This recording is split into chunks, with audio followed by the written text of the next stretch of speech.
Today is Tuesday, October 19, 2004, and today we are interviewing Patricia Fried Rieselbach, who I might add just incidentally happens to be my wife, and I want to say for my grandchildren that I don't often have an occasion to ask questions for 45 minutes. Pat, when were you and where were you born? I was born at Columbia Hospital in 1933, In Milwaukee. June 27th, Milwaukee, Wisconsin. And who were your first family members to settle here in Milwaukee? My grandfather Fried, who had 5 sisters living here, he was 12 years old and he was living in Gmunden, Germany, and he wanted to come to the States. His mother didn't want him to come because he was the last child.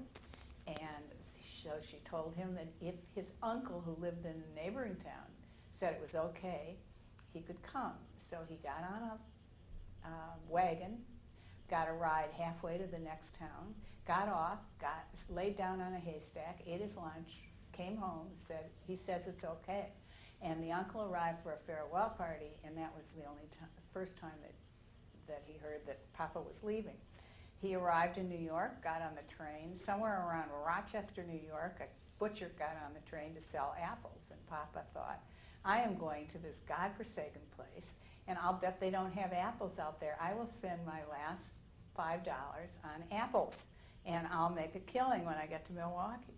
That was probably his only disappointment in life, because he went on to be very successful. He was a traveling salesman. He had a store in, at the moment I've forgotten, in Minnesota, Fairmont, and moved to Rockford, where he had a factory that manufactured gloves and mittens. Then he became partner with Edwin Osterman, and they opened Fried Osterman on South 2nd and Mitchell.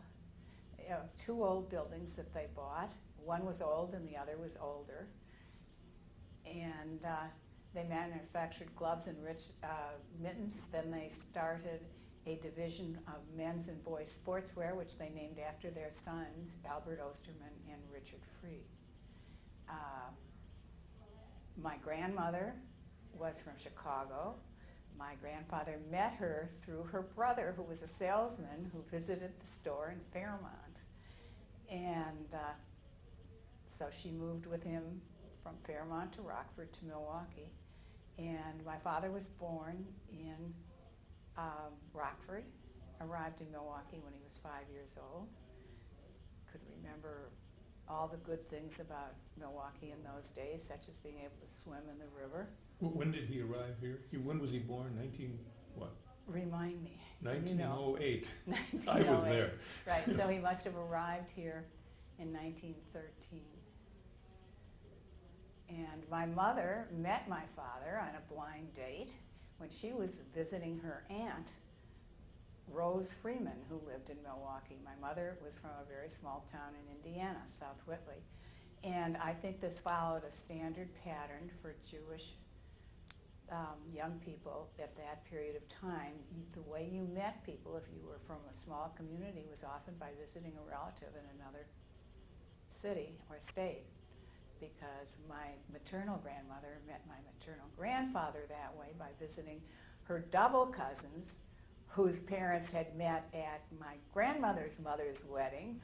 And then my grandfather's brother married my grandmother's sister, and they lived across the street from each other in this little town of South Whitley, Indiana. And so that's how we got to Milwaukee. Just very briefly, you mentioned your grandparents in Indiana. Now, had your grandfather been there for a while, and what was his name? Moses Mayer. My mother's name was Betty Mayer Fried, and his father had come to the town in Indiana where... Cherubusco. No, not Cherubusco, sorry, don't Bibbs. prompt me. It's a town in Indiana. Belle Fried was also from this town, where many, many Jews settled on their first arrival in the United States, in Indiana. And then they moved to South Whitley because they bought a share in a bank there. And they had previously, the family had been manufacturing buggy whips, and fortunately were able to see that this was not going to have a big future. And my grandmother was from Waterloo, Iowa. Okay, now you mentioned that your father made a living at Fried Osterman, or your grandfather started Fried Osterman. Yes. And what did your father do there? My father eventually became president of Fried Osterman. He was very involved in the company and in the community. He was a member of the Greater Milwaukee Committee, and I believe that he was the first employer in Milwaukee to offer his employees paid time to serve on juries. Mm-hmm. And tell me a little bit more, what did he do in the company? What was his role in the company? Well, in addition to being president, what kind of duties did he have? He really ran the company. He was I think before Albert Osterman died, he was president, and my father was serving in the Navy in Washington, D.C., and buying gloves and mittens for the Navy.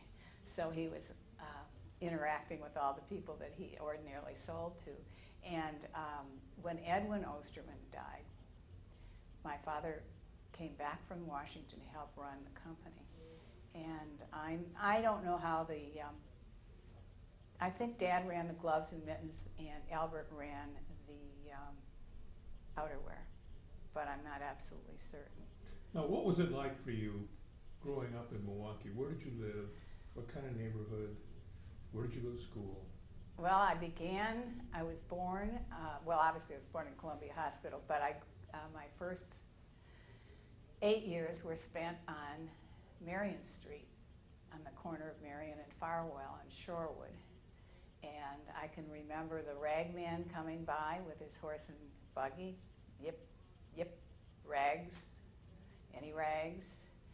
And in fact, the milk deliveries were also done with wagons drawn by horses at that time. And in fact, we returned very briefly to the house on Marion Street in 1944 when my father came back from the Navy. And Lewitt Dairy was still delivering milk by horse, and obviously this was helpful during the war because of gas rationing. So let's see. The Barnett family lived across the street. My cousin and her parents lived below us in the duplex. Alice Brovan Goldberg lived about 2 blocks down on, I think, Farwell, although it may have been a block east. And Betsy Huber Newald lived about a block away. And of course, there were plenty of other people, but they were older and scary, so I don't know. I didn't know. Would you say that it was a Jewish neighborhood? Absolutely not. Definitely not. In fact, as an adult, I've been told that an active member of the Bund lived across the street from us. And let me go back for a minute. One of the things we've been asking in these interviews was whether people came from a German Jewish background or an Eastern Jewish background. Now, you want to describe that just a little bit? Well, Very definitely German Jewish, although my maternal grandmother was half French and proud of it. Okay. Now, did your family belong to a synagogue? Yes. They began by belonging to Emmanuel, and my father became unhappy for various reasons, and he joined Shalom, but he discovered at the time that he joined Shalom, before they built their temple, that it was more traditional than he felt comfortable with, and so he was a member of Sinai when it was formed, and for a brief period of time, not until his death. Was Was going to a synagogue or a temple important to your parents? No, I think they went to memorial services, and probably that was it. And that not even all the time. And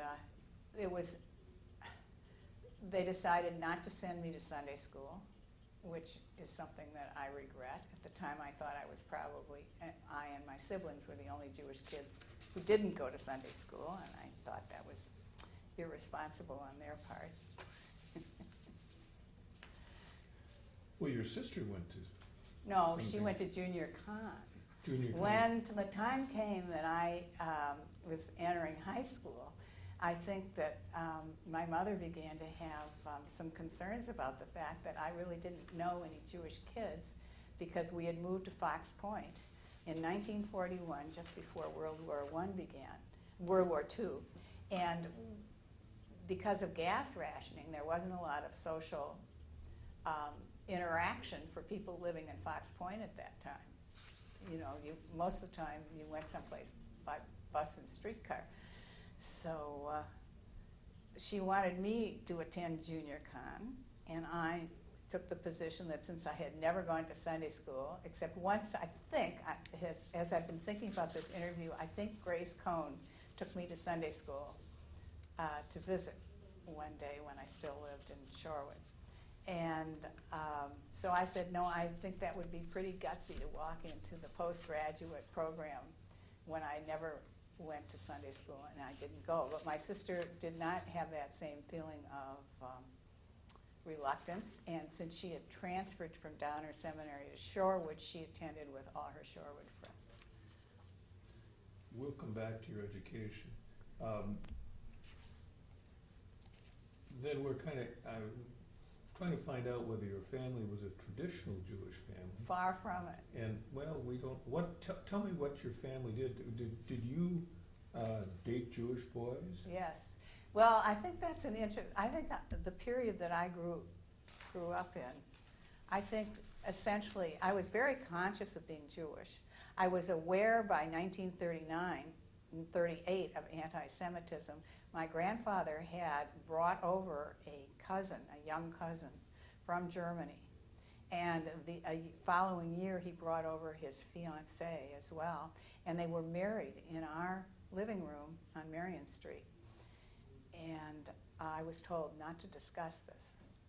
So that definitely gave me the feeling that this was something one needed to be discreet about.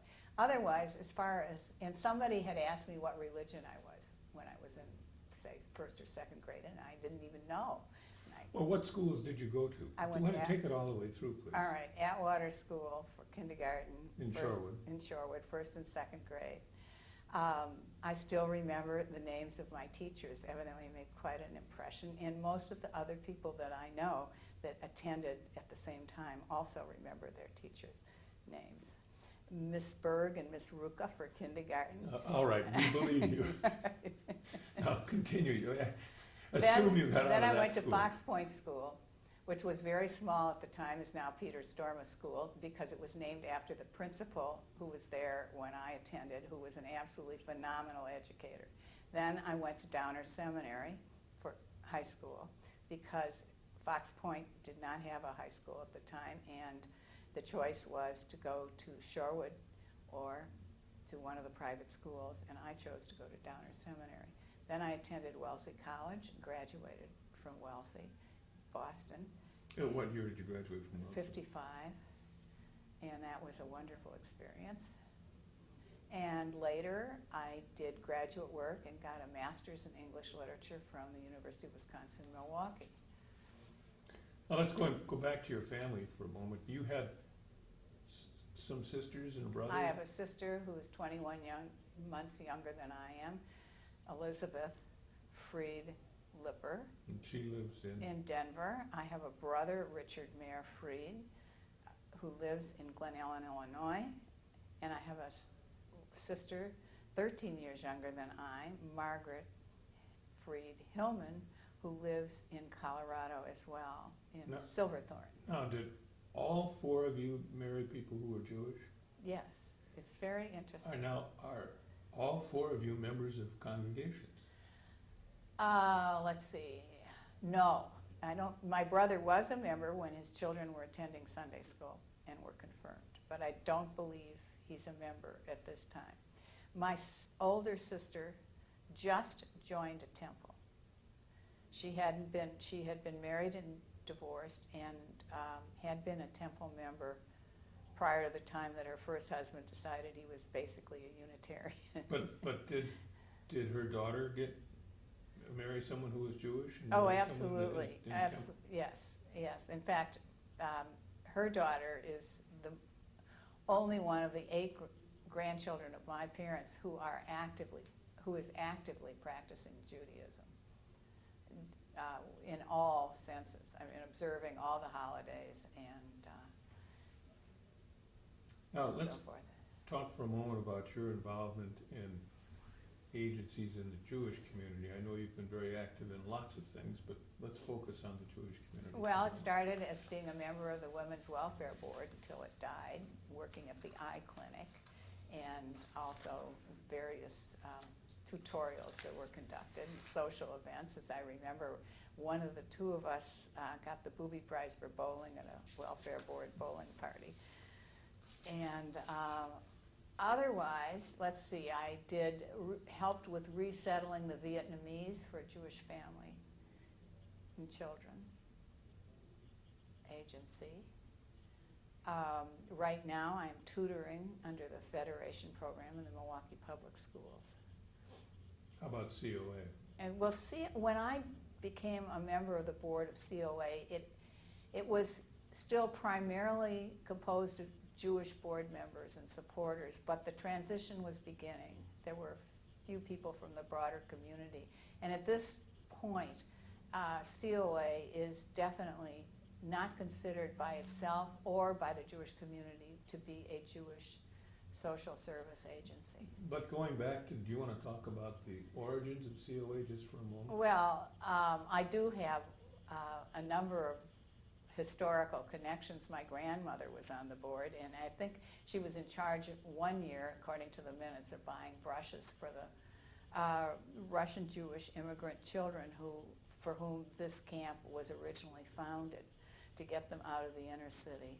Children's Outing Association, Yes. COA? Yes, and the first camp was at Boaters on the Milwaukee River, and in fact, some of the alums can still find things they've carved. Well, I don't know what's happened to Boaters since they closed, but while it was still operating as a Boaters restaurant. is in Mequon, isn't it? Yeah.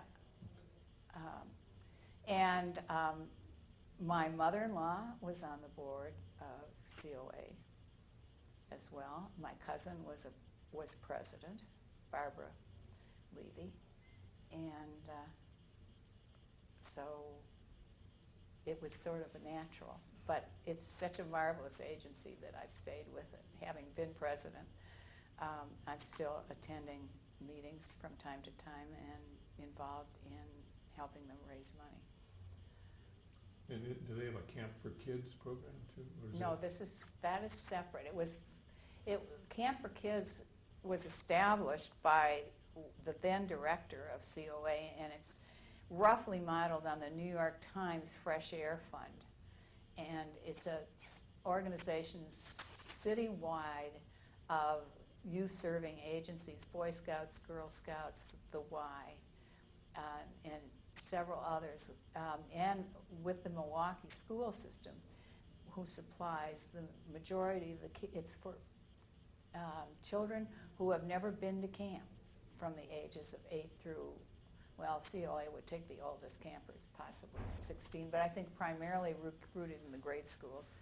How about social sciences? Social Science Club was a Jewish club. It's no longer exclusively Jewish. It was established in 1902 so that women could study social issues and prepare themselves for the vote. And it still exists, although in a form far different from the original. The formal business meetings that were conducted when I first joined, following Robert's Rules of Order, had been there from the beginning, and they are no longer followed. But do you prepare papers, or what do you do? yes, paper writers present a paper. When the membership was larger, there would be 3 to 4 paper writers writing on a division of a central subject, an annual subject, and there would be interchanges and coordination.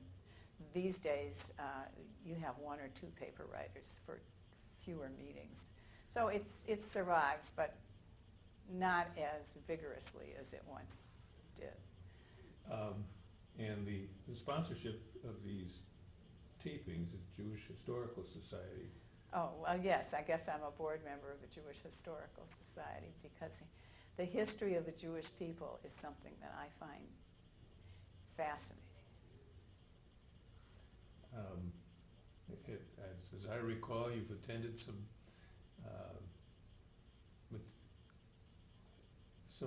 museums or libraries exhibits on this lately. Well, there's a very interesting current exhibit in the New York Public Library about the arrival of the Jews in New York 350 years ago that I just recently visited with you. And you've been active in other organizations in the community, haven't you, such as the UBAF? Yes, well, I remember early on being part of the sales team for the Milwaukee Symphony when we went out to try and sell season tickets. And before that, when the Whitefish Bay Garden Club, under the guidance of a few very, very wonderful leaders, decided to establish River Edge, I went out to try and get people to contribute for that the first year, which was not easy. Then I was also on the auxiliary for the Milwaukee Rep, and after I retired from my part-time job, I became a board member of the Chamber Theater. I've also still soliciting for the Symphony and for the United Performing Arts Fund. Very briefly, we've skipped over children and grandchildren. Can you cover that very briefly? Well, we have 2 children, Anne, who was born in 1957, and William, who was born in 1961. Anne and her husband, Grant Morani, have 2 children, Julia, 12, and Matthew, 10. William is married to Sarah Van Dyke Rieselbach and lives in Milwaukee. And did you mention that Anne lives in New York? No, I didn't. So we have frequent occasion to visit New York, just check in with our grandchildren. Let me go change the subject a moment and talk about Israel and how you connect to that and in your Well, trip there. I've always connected historically, and although I wasn't sent to Sunday school, I had a fabulous Bible course at Wellesley in the Old Testament for 1 semester, and then the New Testament, obviously, for the 2nd semester.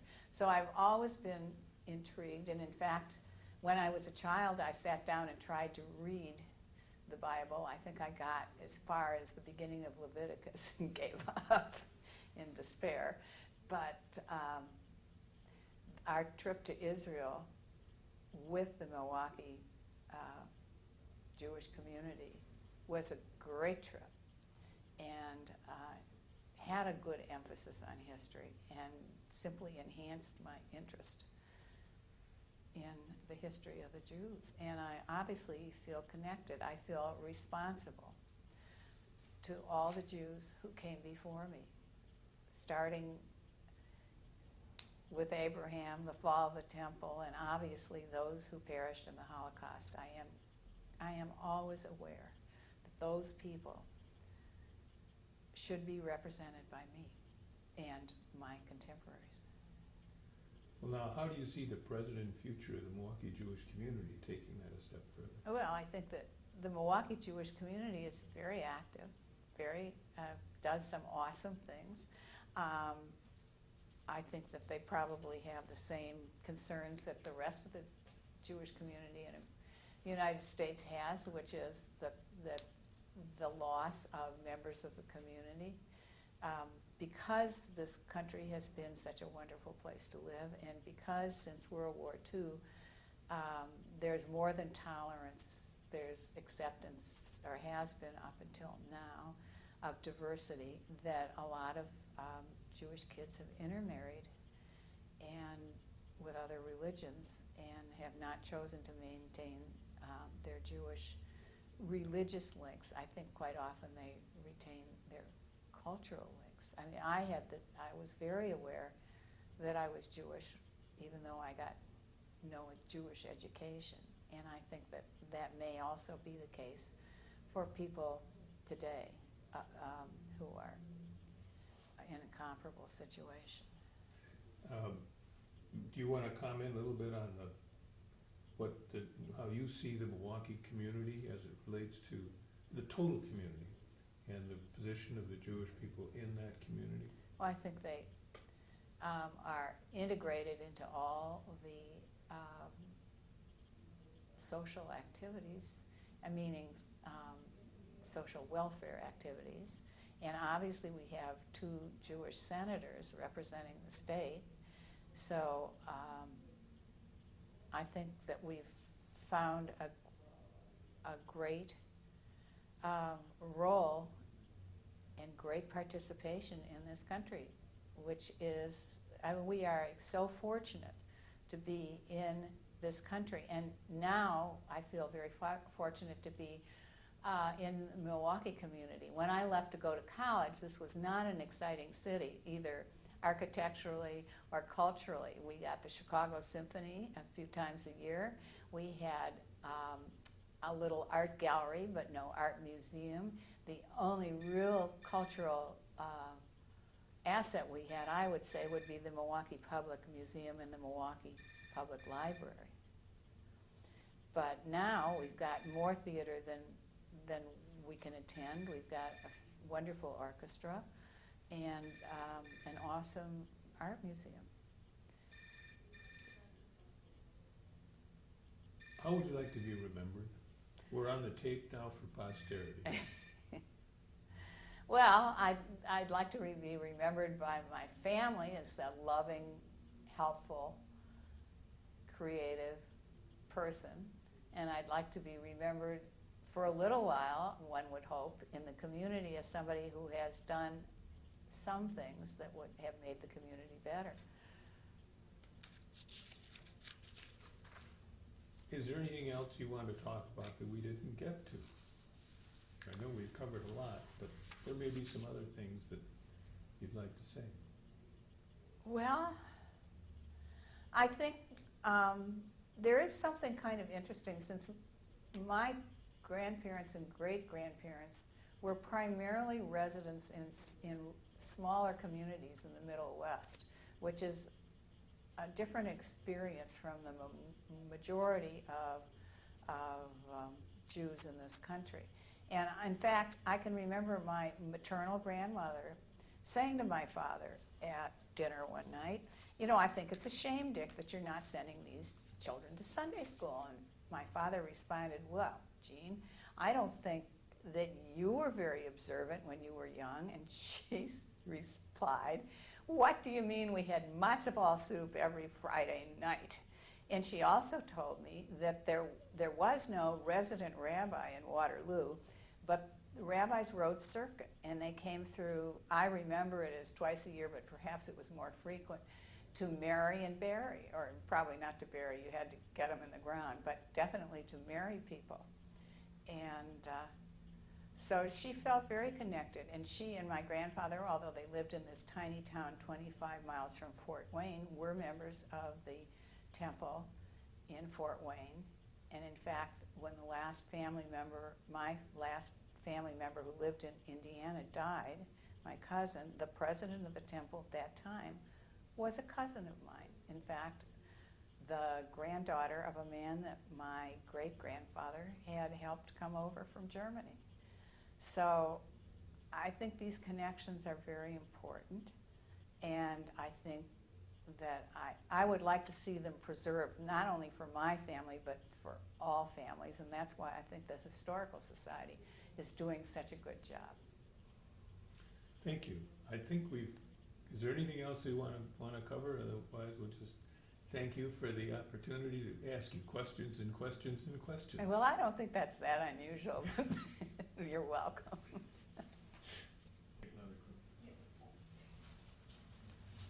Okay. Thank you. I had to do all the work. No, you All you didn't. had to do was talk. That's not true, because Bye-bye. you had an agenda.